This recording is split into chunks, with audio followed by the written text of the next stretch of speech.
IPL 2025 సీజన్లో Mumbai Indians, CSK and SRH ఈ మూడు జట్లు పోటాపోటీగా ఆడుతున్నాయి. అయితే గెలుపు కోసం కాదు, ఓటమి కోసం. ఈ మూడు జట్లు కూడా టోర్నీ ఆరంభంలో టైటిల్ ఫేవరెట్లుగా బరిలోకి దిగాయి. So Mumbai Indians, CSK and SRH. కానీ ఈ మూడు జట్లు ఇప్పటివరకు 5 మ్యాచ్లు ఆడి ఒకే ఒక విజయంతో పాయింట్ల పట్టికలో అట్టడుగున ఉన్నాయి. కాస్త మెరుగైనటువంటి రన్ రేటు ఉన్నటువంటి ముంబై ఇండియన్స్ 8వ స్థానంలో, ఆ తర్వాత సిఎస్కే 9వ స్థానంలో, ఎస్ఆర్హెచ్ 10వ స్థానంలో ఉన్నాయి.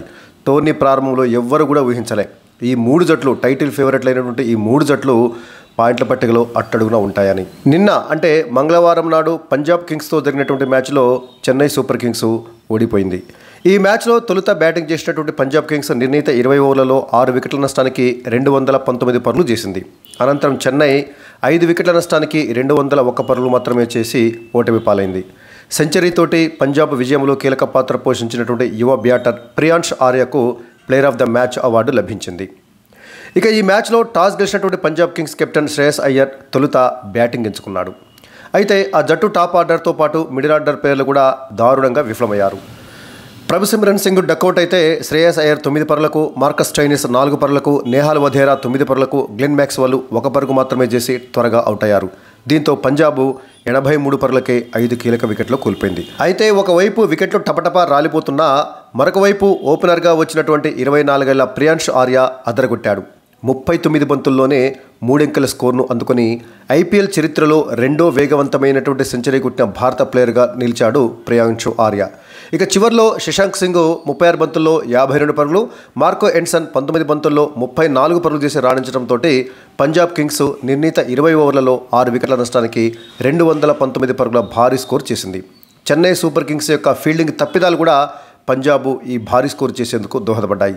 ఇక సిఎస్కే బౌలర్లలో ఖలీల్ అహ్మద్, రవిచంద్రన్ అశ్విన్ వీరిద్దరూ 2 వికెట్ల చొప్పున తీస్తే ముఖేష్ చౌదరి, నూర్ అహ్మద్ 1 వికెట్ పడగొట్టారు. ఇక భారీ లక్ష్య ఛేదనకు బరిలోకి దిగినటువంటి చెన్నై సూపర్ కింగ్స్ తమ ఇన్నింగ్స్ను చాలా నిదానంగా ప్రారంభించింది.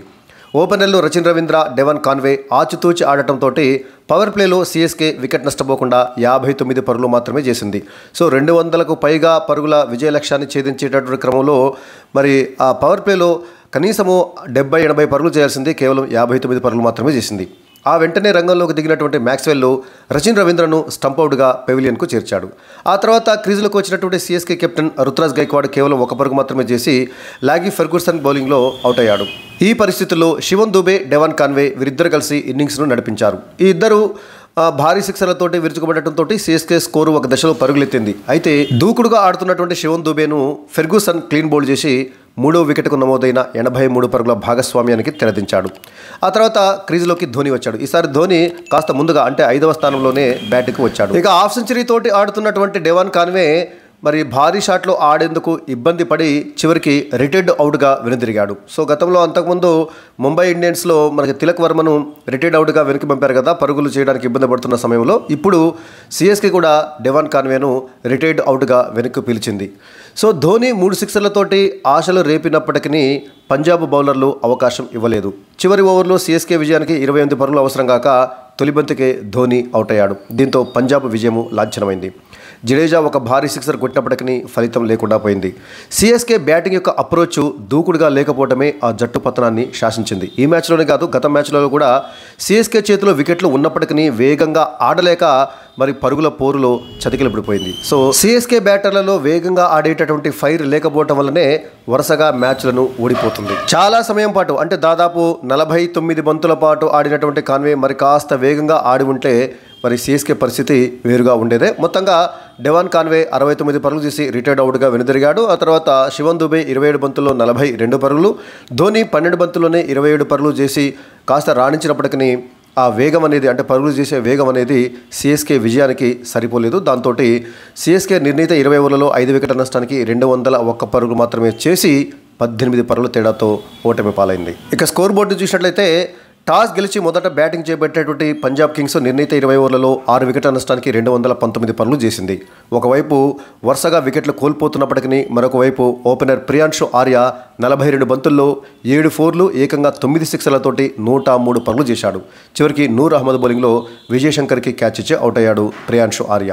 ఇక ప్రియాంష్ ఆర్య తర్వాత శశాంక్ సింగ్ హాఫ్ సెంచరీ తోటి రాణించాడు. 36 బంతులు ఎదుర్కొన్నటువంటి శశాంక్ సింగ్ 2 4లు 3 6లతోటి 52 పరుగులు చేసి నాట్అవుట్గా నిలిచాడు. చివరిలో ఆల్రౌండర్ మార్కో ఎన్సన్ సైతము అద్భుతంగా ఆడాడు. 19 బంతుల్లో 2 4లు 2 6లతోటి 34 పరుగులు చేసి నాట్అవుట్గా నిలిచాడు. సో వీరు ముగ్గురు అటు ఓపెనర్గా వచ్చినటువంటి ప్రియాంశు ఆర్య, ఆ తర్వాత చివరిలో శశాంక్ సింగ్ అండ్ మార్కో ఎన్సన్, ఈ ముగ్గురు బ్యాటింగ్లో అదరగొట్టడంతో మరి పంజాబ్ కింగ్స్ నిర్ణీత 20 ఓవర్లలో 6 వికెట్ల నష్టానికి 219 పరుగులు చేసింది. ఇక సిఎస్కే బౌలర్లలో ఖలీల్ అహ్మద్, ఆ తర్వాత రవిచంద్రన్ అశ్విన్ వీరిద్దరూ చెరో 2 వికెట్లు తీస్తే ముఖేష్ చౌదరి, ఆ తర్వాత నూర్ అహ్మద్ చెరో వికెట్ తీశారు.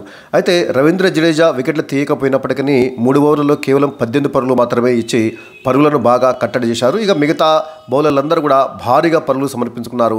ఒక్కొక్కరు ఓవర్కి సగటున 10కి పైగా పరుగులు సమర్పించుకున్నారు.